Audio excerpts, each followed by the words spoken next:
Yes, we are a quarter of the way into the story, and so glad that you're here today. We're going to talk about Joshua, so we'll be in Joshua chapter 1 if you want to head that way.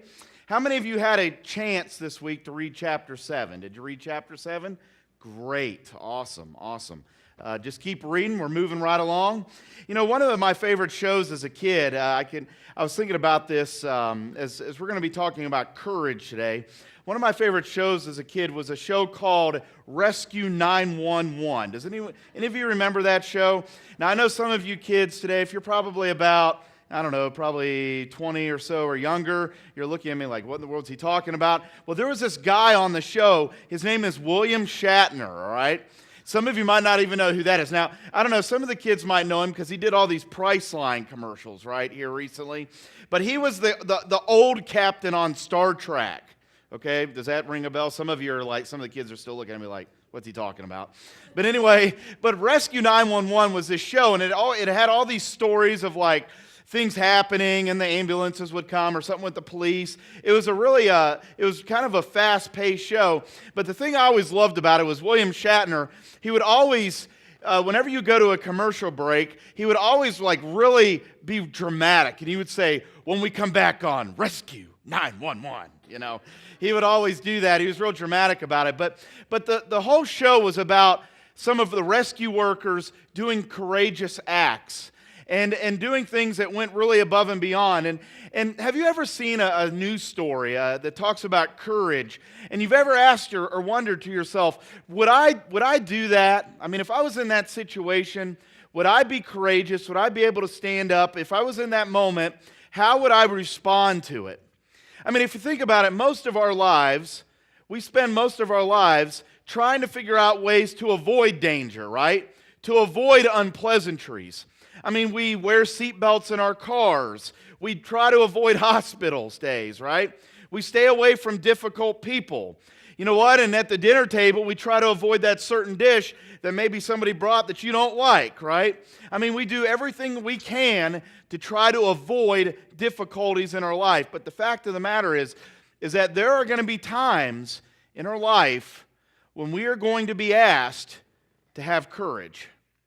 Now, oftentimes the type of courage that we're asked to have, it's not the kind that we usually see on TV. It's those moments when God is asking us to live in a way that would honor Him, that's going to have to take an act of being courageous. And it's often not going to be lauded or seen, but it's one that God wants us to take.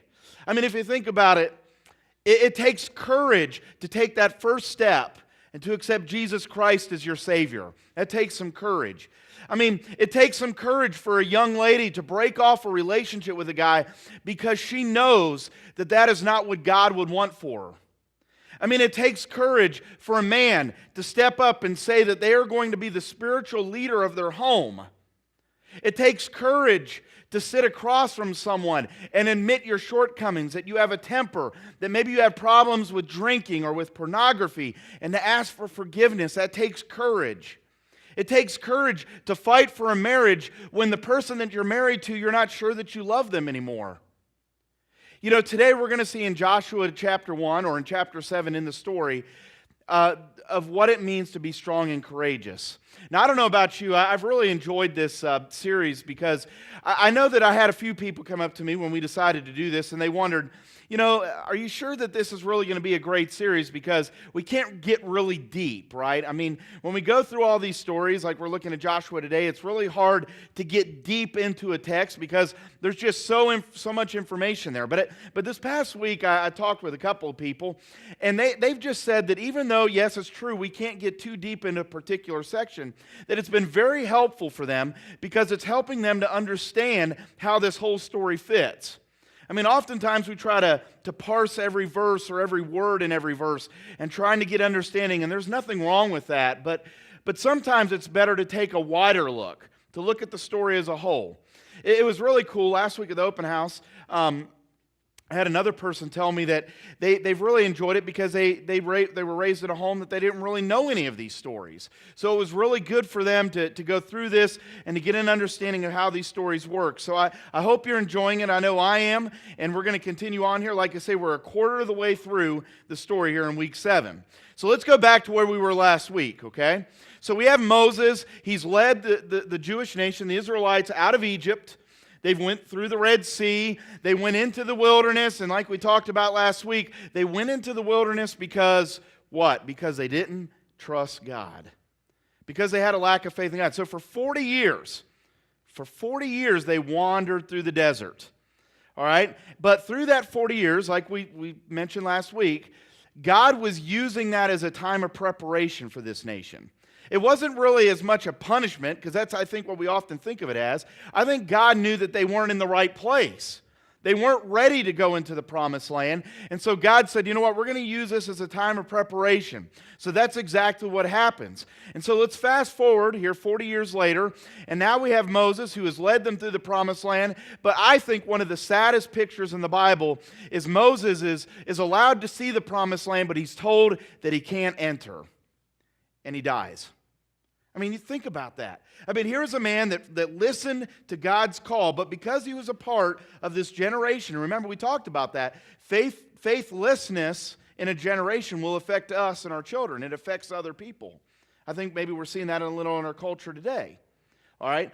So Moses was kind of included in all that, and so he was not allowed to enter into the promised land. And so Moses, he dies, and God needed someone else to lead. And so now, in this grand story that God is writing, enters Joshua.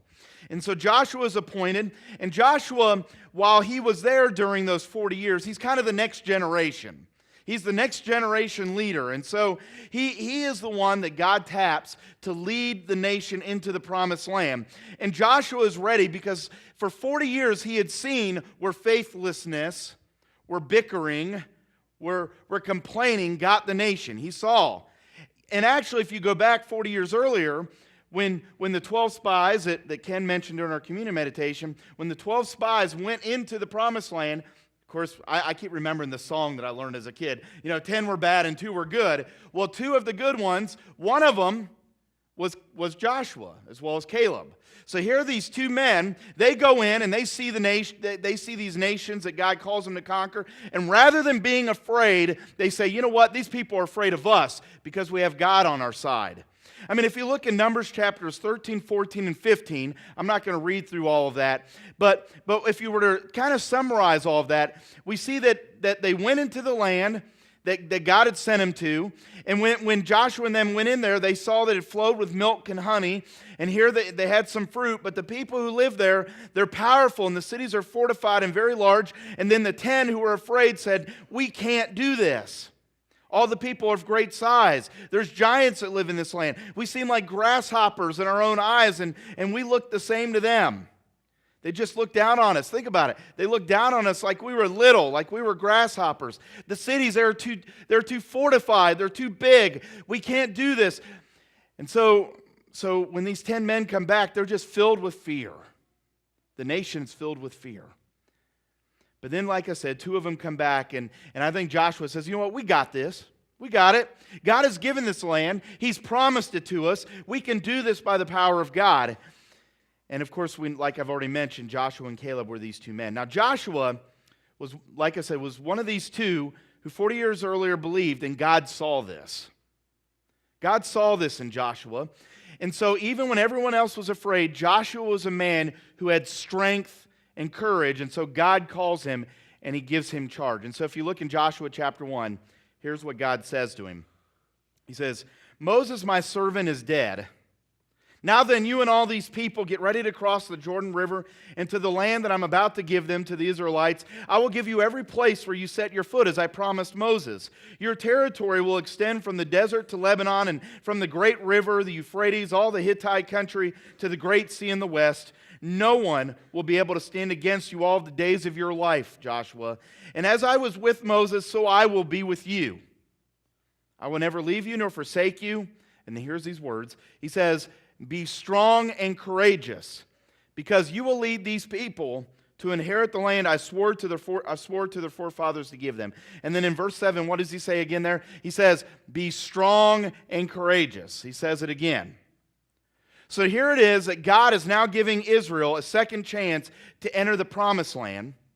And Joshua had seen what was going to stand in the way. Remember, 40 years earlier, he had gone into the land. He had seen what was going to stand in their way. And so 4 times in the chapter here, God reminds them. He says those words again and again.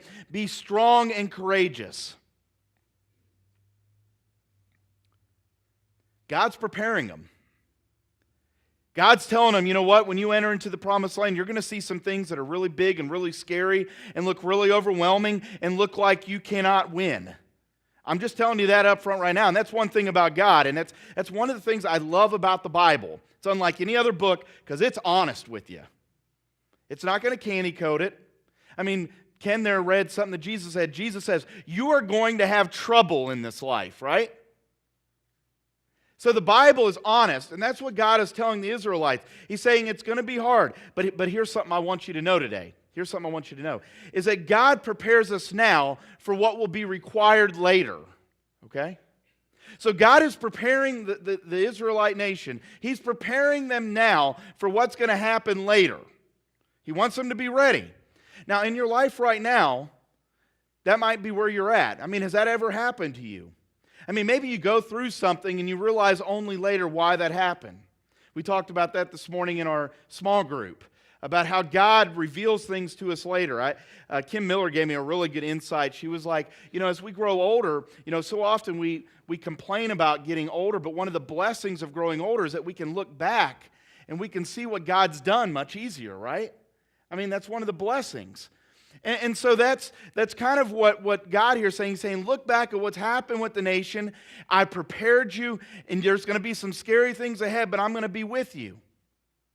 At some point over this coming week, God is going to ask you to have courage, to show courage.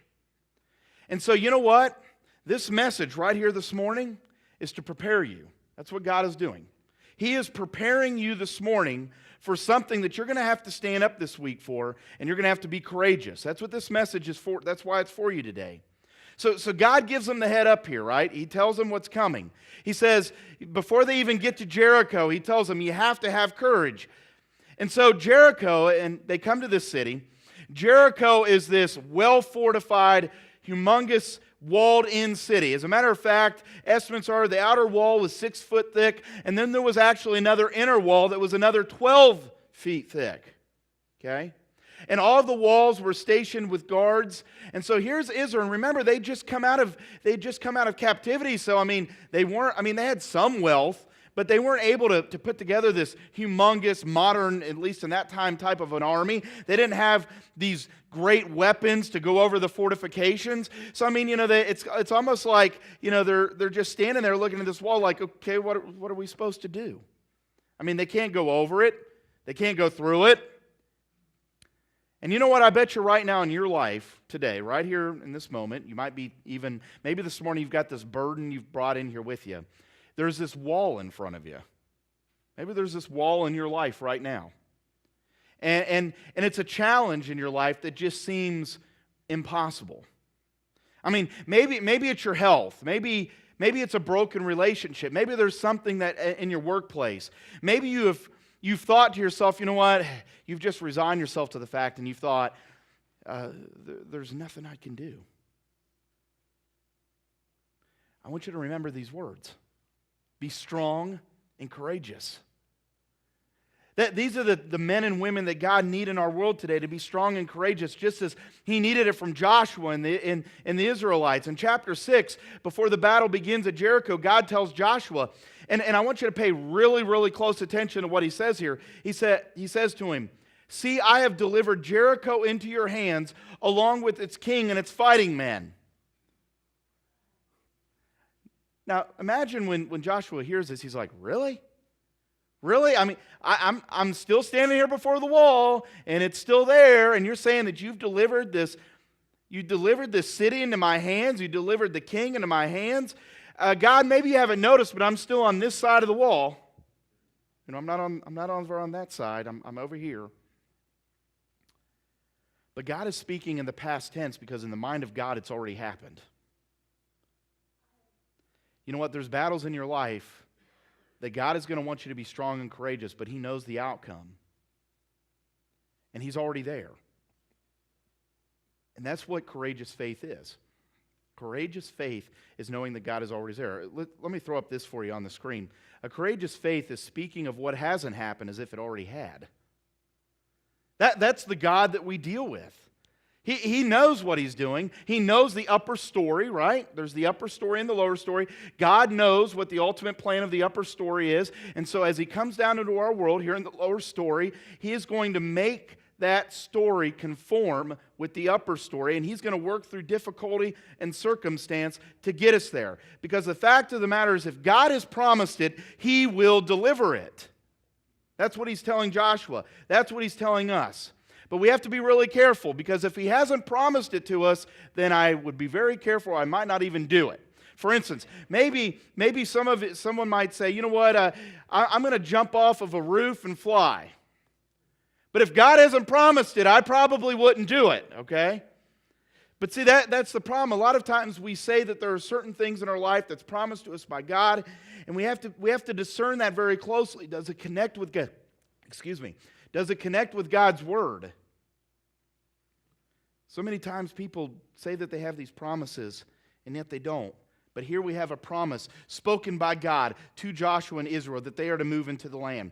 Actually, 14 times in this story, God says, I will give you the land. I will give you the land. I will give you the land. He keeps repeating Himself over and over to reiterate His promise. And so Joshua, he proceeds with this courageous faith. Why does he do it? Because he trusts God's promises. And so that's how he's able to be strong and courageous. So the people, so let's move a little forward here. The people, they are full of strength and they're full of courage. All right, they're ready to go to battle.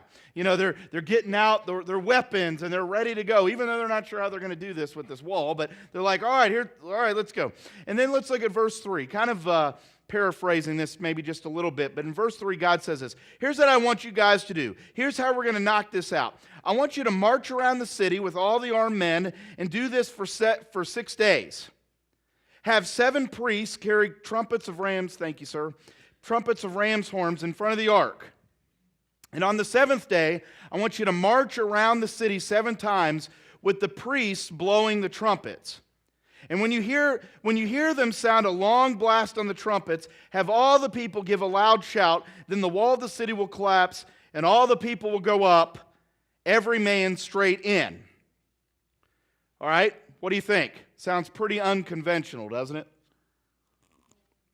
I mean, here's this great general, Joshua. He's been leading for some time now, and even when he wasn't leading, he saw great, good leadership. And now God gives him this unconventional plan. Sure, he's got some experience.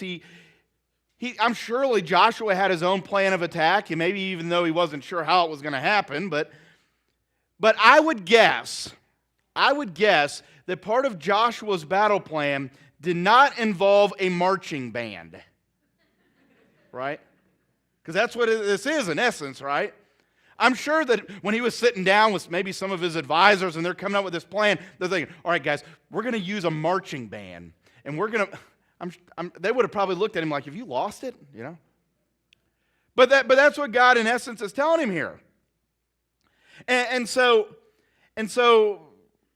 Joshua probably thought, well, okay, well then we'll have this marching band, but there'll probably be an inside job somehow. There must be some people on the inside that are going to do some stuff to pull this off. And so he might have asked God, have you got something for us on the inside? Is that what you have in mind? And that's exactly what God is doing. God's saying, yeah, actually there is a person. Her name is Rahab, but she's a prostitute, So Joshua's probably like, let me get this straight. All right? So we've got a prostitute, we've got a marching band, and we're going to walk around the city for 6 days. Really? Yeah, really. That's the plan. You know what? Here we see again, and we've seen this over and over throughout throughout the story so far. As here we see again that God is stacking the odds against himself only to show his power and his might, isn't he? That's what he's doing. He's stacking it against himself to show what he can do. And so God tells Joshua to do it. And even though Joshua is being strong and courageous, it's really hard when all you have are some instruments and a woman of the night to help you out, okay? It's got to be a little bit hard. But that's what he does. There's a story I ran into this week. There was two elderly people. They were living in a trailer park, and both of them were widows. They had both lost their spouses, and they had known each other for a number of years. And one evening there was this community supper in one of the main activity areas there at the park, and the two of them were at the table, and they kind of sat across from each other. They had kind of been dating for a little while, and he looked across at her, and he was just admiring her, and so after a little while, he got the courage, and he asked her, he said, "Will you marry me?" And after about 6 seconds of careful consideration, she answered, she says, yes, I will. And so the meal ended, and they had some pleasant exchanges, everything, and they go back to their respective houses. Well, the next morning, he was troubled because he had a problem. He couldn't remember if she said yes or no. And he tried. He was trying really hard to remember. I mean, he was trying, and he was trying. And so with some trepidation, he goes to the telephone, and he picks it up, and he calls her. And first, he explained that he didn't remember. His memory wasn't that good. And then he reviewed with her how great of an evening they'd had together. And so he's trying to, build up his courage here a little bit, trying to find some of that strong and courageous we're talking about today. And so he says, when I asked you if you would marry me, did you say yes or did you say no? And, of course, he was really happy when she told him. She says, why, yes, I said yes, I will, and I meant it with all my heart. But then she went on to continue. She said, I'm so glad that you called me because I couldn't remember who had asked me.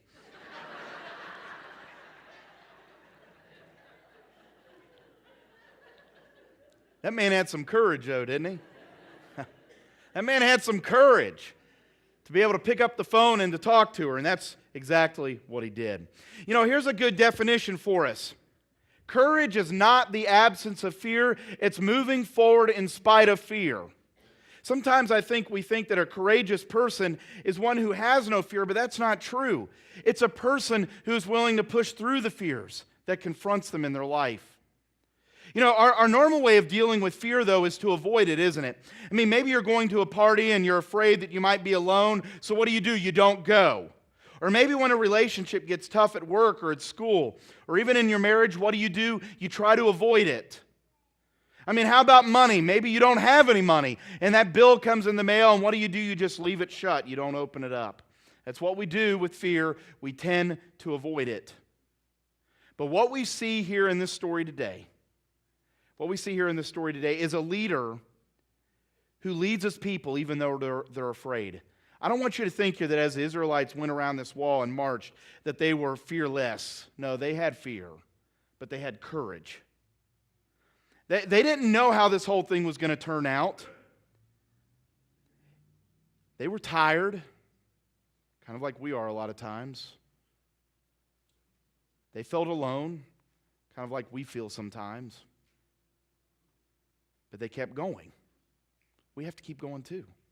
We have to be strong and courageous. So here we have this young 30 to 40-year-old Joshua.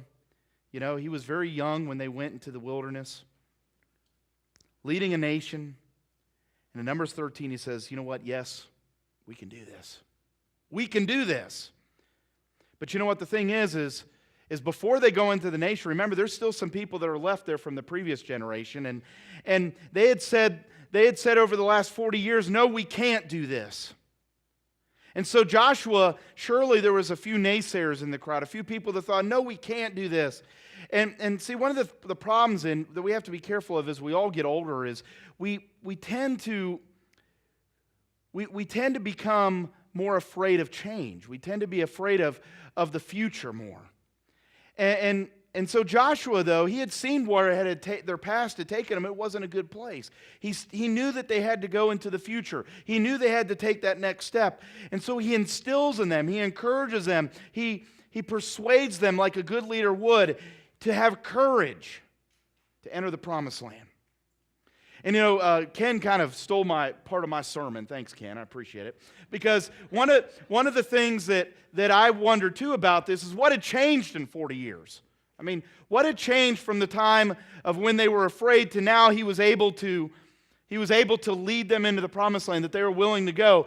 And the fact is they went from focusing on their smallness to focusing on God's bigness. That's what changed. It was no longer about them, but it was about Him. And you know what? Here's what I want you to know.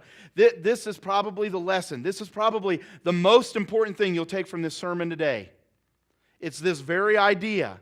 It's the most important thing you can ever weave into your life. Nothing is more life-changing in our life than when we are willing to say that we are small and God is big. I mean, really, that's what it comes down to with our relationship with Jesus Christ. To say, I'm small, I'm a sinner, I'm in need of saving. And so to say, all right, I'm not going to rely on my smallness, I'm going to rely on Christ's bigness to cover my sin, to grant me forgiveness, to give me a future. It's the most important thing you'll ever learn. See, when you accept this idea in your life that God is bigger, when you confront those walls that we talked about here a few minutes ago, it's no longer about the walls. It's not about the walls anymore, but it's about a God who can take you over the wall. See? This generation of Israel that had not seen change in their circumstance from 40 years earlier. You know what? Things had not become easier for them, but the difference was that their focus had changed. You know what? Could it be that God wants your story to be about His bigness? Could it be? That He's bigger than your fears. He's bigger than your failures. He's bigger than your guilt. He's bigger than the regrets that you have in your life. He's bigger than that wall that stands in front of you. In Isaiah chapter 40, we read some really poetic language that talks about the bigness of God. In verse 12, it says, "Who has measured the waters in the hollow of His hand?" I mean, if I were to take some water and put it on my hand, think that's just a little bit of water, right? I could fit maybe about a tablespoon in my hand. But we know that about 2/3 of our world is covered in water. In some places, that water goes 6 miles deep. Think about it, that's a lot of water. But God takes that water and it just fits into the hollow of His hand. That's how big of a God we serve. Isaiah says, "Who has with the breadth of his hand measured off the heavens?" I mean, if I were to measure the breadth of my hand from the tip of my thumb to the tip of my pinky, maybe, 6, 7, maybe 8 inches. But here we have the God who's over the universe. The closest star other than the sun to us is over 4.5 light years away. That means that it is 26 trillion miles away. And God says, let me measure that for you. That is the big God that we serve. So what would happen if you took your eyes off of your smallness and you instead put it at His bigness? And the question is, how do we get there? How do we become strong and courageous? I mean, it seems simple, right? How do we do it? I mean, because none of us, we don't want to walk around living a life filled with anxiety and fear, but how do we get to where we need to be? I mean, do we just go home today and maybe we go on to iTunes or something, or maybe we've got a CD or a record and it's got the song "The Eye of the Tiger," right? And so we go home, we throw that in, and we listen to that every day, and we're going to be strong and courageous, right? Is that the way it's going to work? Of course not.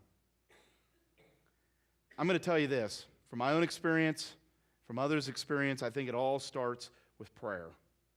It all starts with prayer. Prayer connects us with the bigness of God. Because what does it do? It puts things in His hands. You know what? Here at our church, we want to be more and more of a praying church. We have prayer on Tuesday mornings. We have Wednesday prayer walks. And as a matter of fact, even during our Sunday morning services, we have extended times of prayer. I've been in many churches that doesn't pray near as much as we do during a Sunday morning service, because we want to be about prayer. You need to pray. If we're going to be a church that's strong and courageous, if we're going to be a church that's going to stand up in the midst of the chaos in the world around us, we have to pray.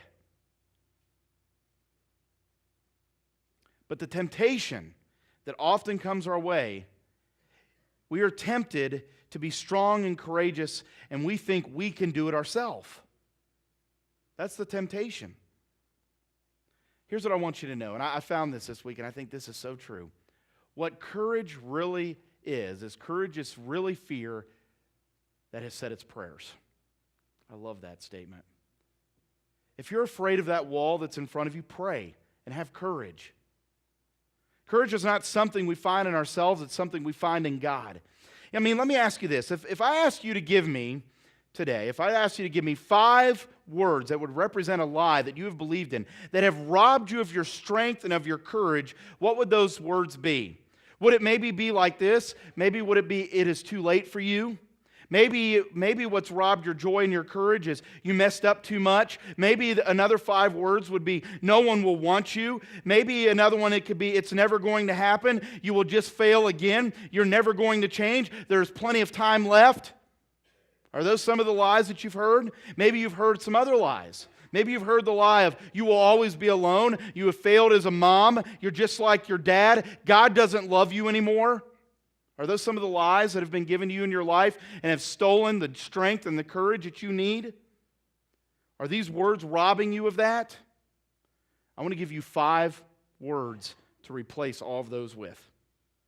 And it comes right back to Joshua chapter 1, verse 5. 5 words, just 5 words.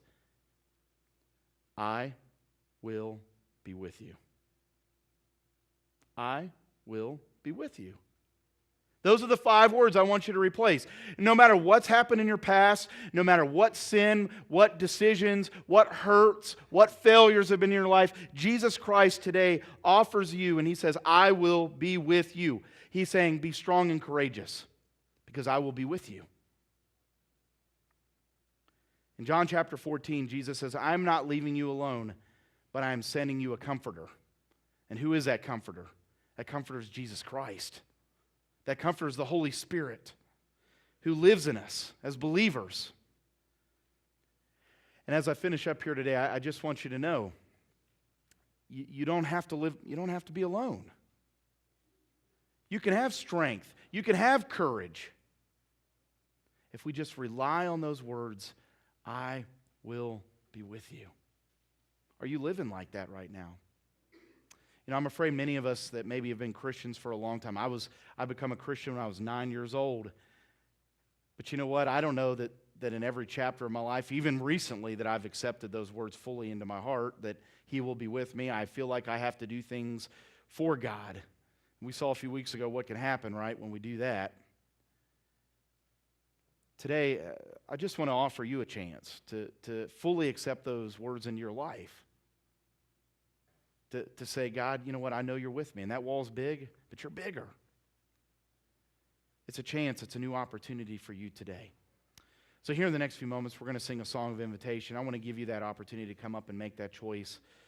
And I'll be up front here.